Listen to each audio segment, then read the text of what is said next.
కేంద్రంలో మోడీ హవా పోయిందన్నారు సిపిఐ నారాయణ. ప్రతిపక్షాల సీట్లు పెరిగాయన్నారు. ఇది విపక్ష కూటమి నైతిక విజయమన్నారు. మోడీ హవా 400 సీట్లు పైన వస్తాయని చెప్పేసినటువంటి గప్పాలు మొత్తం అయిపోయింది. అది మొత్తానికి నెక్ టు నెక్ వచ్చేసింది. ఒకవేళ చెప్పాలంటే సెక్యులర్ ఫోర్సెస్కి కాంగ్రెస్ కోటకి నేను అర్థం తెలియజేస్తున్నాను. ఒకవేళ గవర్నమెంట్ పొరపాటున బీజేపీ ఫామ్ చేసినా కూడా ఆ గవర్నమెంట్ కంట్రోల్ చేసే సత్తా ప్రతిపక్షాలకు ఉండేటువంటి అవకాశం ఉంది.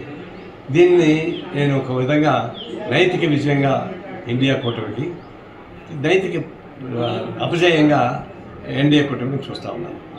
అట్లాగే ఆంధ్రప్రదేశ్లో వైఎస్ఆర్ పార్టీ 5 ఏళ్లుగా సంక్షేమ పథకాలు పేట గెలుచుకుంటూ పోయింది. అదే సందర్భంలో రాజకీయ పాలన అస్తవ్యస్తం చేసింది.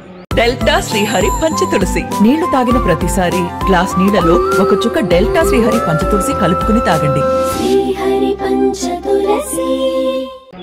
మామూలు రాజకీయ పార్టీలకు ఉండాలి. అదే కూడా ఒక శత్రుత్వ వైఖరి తీసుకొని దాన్ని నెగిటివ్ యాంగిల్ చేసి ఎన్ని సంక్షేమ కార్యక్రమం చేసినా కూడా నువ్వు రాజకీయాల్లో నెగిటివ్ యాంగిల్ ఉంది కాబట్టి నేను ఓడించిన తప్ప కాలే కాదు. లేకపోతే దేశం మొత్తం మీదుగా మీరు ఇచ్చినటువంటి సంక్షేమ కార్యక్రమాలు ఎవరు ఇవ్వలేదు. అది ఎందుకు ఓడిపోయారు?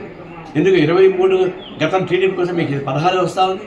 మీరు అర్థం చేసుకుంటే రాజకీయాలు ఉండాలా, మీరు నియంత్రణతో పోకరా, అహంభావం పోకరా, అవినీతి, భూ సమస్య ఇవన్నీ చుట్టుకుంది కక్ష సాధింపు చెందారు. కాబట్టి గుణపాటు చెప్పింది గెలిచినటువంటి టీడీపీ కూటమి